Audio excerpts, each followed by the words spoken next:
everyone, welcome to Captain's videoweblog. We are Saturday, July the 16th, 2016. It's actually Sunday, it's like 7:30 in the morning. Yeah,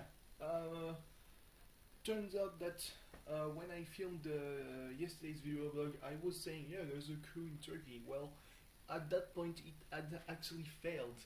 I'm not gonna delve too much into politics in Turkey because that's kind of a weird, very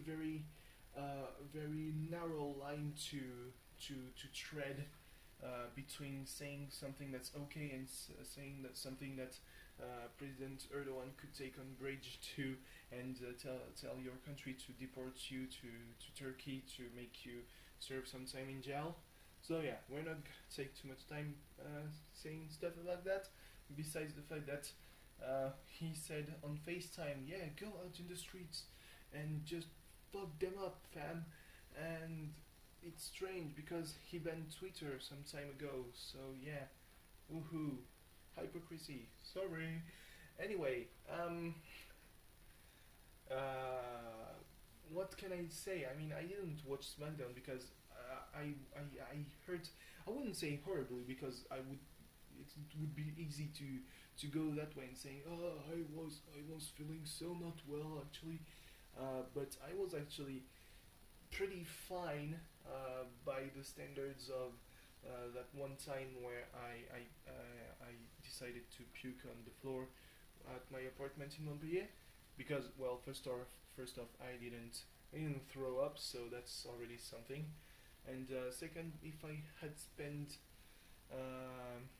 more time staying on my back rather than walking around being seating, which puts some pressure on your stomach actually. Seating is like the worst position that is imaginable for humans because of the fact that our body still is, it's not very different from the body of animals who have four legs, because it's actually even worse on because of that, because of the fact that we have arms that are way shorter than our legs. So when we're sitting, we cannot put some of our weight on our arms. That would be strange, sitting like a dog.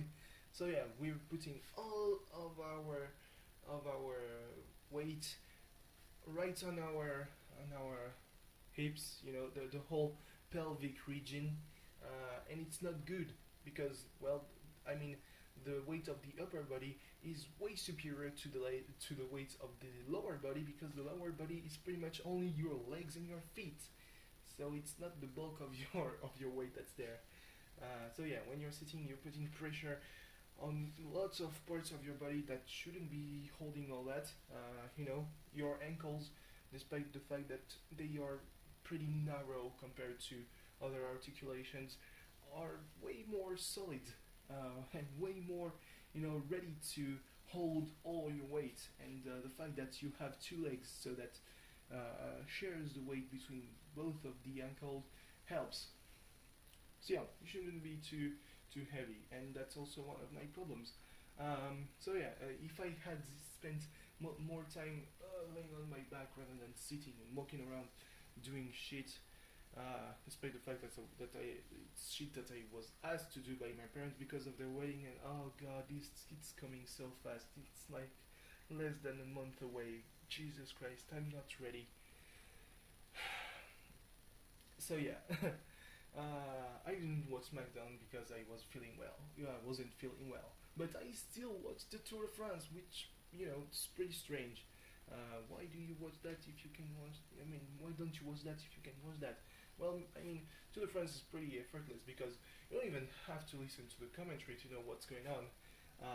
You watch. Sometimes there is an ad break, and you're like, oh well, okay.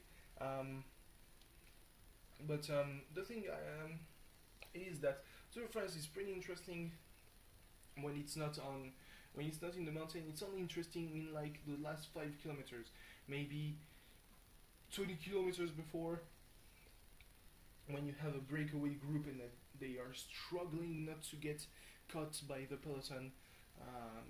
But this time they have actually been caught by the peloton at like uh, 3 or 4 kilometers from the finish line, because well, they still had 30 seconds by the 10 kilometers before the finish line, because well, I mean, sometimes teams just don't ride fast, which is strange because that's points, and points is money. um, and even a stage victory is money.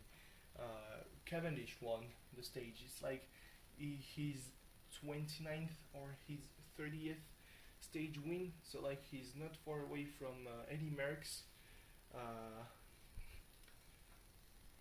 except that Eddie Merckx could actually win it during a mountain stage, which is something that Cavendish cannot do because he will always be, struggling to even remain in the Gruppetto. Uh, that's really something, when we're speaking about the Gruppetto, it's something that you can only experience in mountain stages when you're there, because no camera is gonna go ahead and well, I mean ahead. Uh, that's the wrong word. It's gonna go to the very back of the race and see all the sprinters and the guys who are pretty much Tour de France extras, and film them struggling to climb up a category 1 or category climb, and be like, oh, it's taken me 2 hours to go up that mountain. Jesus Christ, I'm dead.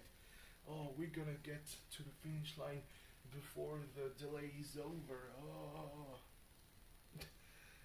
So yeah, so that's kind of something that you can only experience during the mountain stages, and if you're there, because it's really a great thing when you are in a mountain stage, and you are seeing, so the top players go pretty fast actually in front of you, and then at one point you will see one rider, maybe 2 or 3 more riders, and suddenly you have a group of 70 people going right in front of you.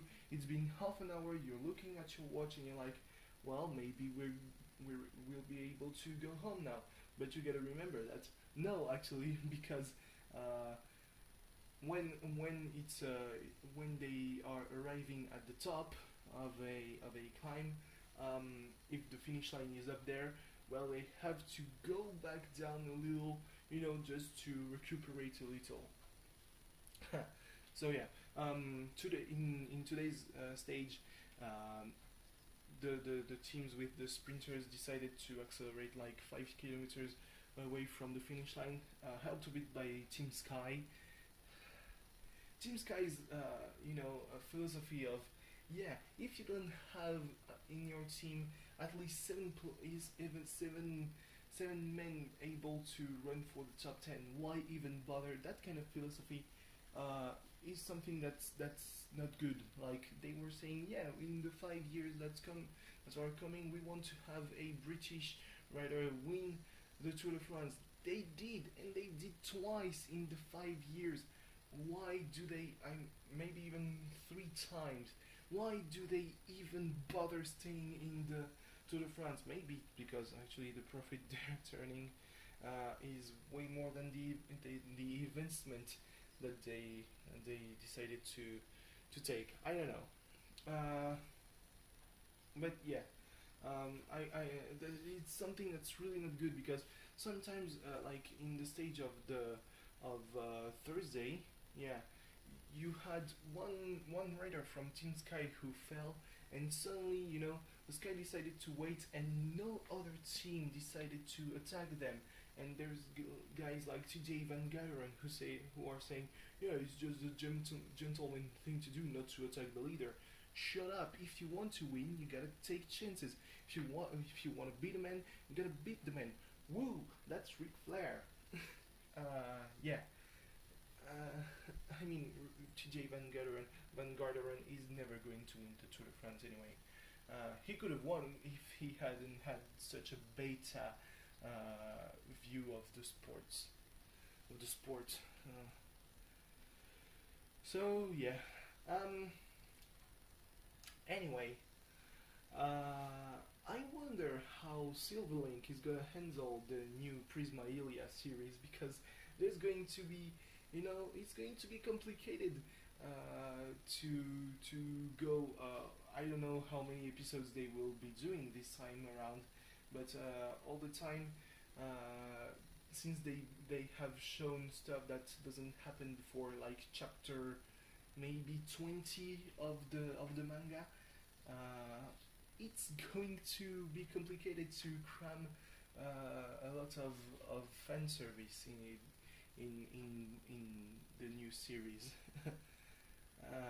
But yeah, I mean, it's already going pretty fast. They have done a pretty good job at explaining um, how Ilya and, well, all her friends are finding themselves in Muse world, because the epilogue of Zwei Hearts Hurts was pretty different from the finish of the manga Zwei.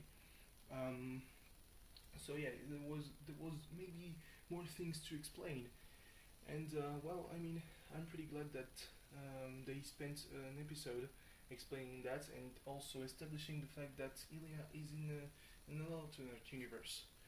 Um, yeah. Um, but still, it's going to be complicated for them. I know that Steel Link does love their fan service. They are doing lots of series with gratuitous amounts of fan service, and well, Prisma Ilia wasn't any different from that. But this time around, they're gonna have to concentrate on the plot. Not that they cannot do it, as we've shown, as they have shown with anti-magic 50 something battalion. But yeah, even there was a lot of fan service, and I mean, in Dry there is not a lot of fan service. I mean, most of the seiyus that are in this series are okay with lots of fan service. Like the even the one who voices Ilya, she's voiced characters in stuff that was way more. How could I say that, etchy, because I don't have the English word for that, than Prisma Ilia. Despite the fact that Ilia is like 10 years old, and she's only there to be killed in Fate Stay Night, so that's a bit different from being a magical girl.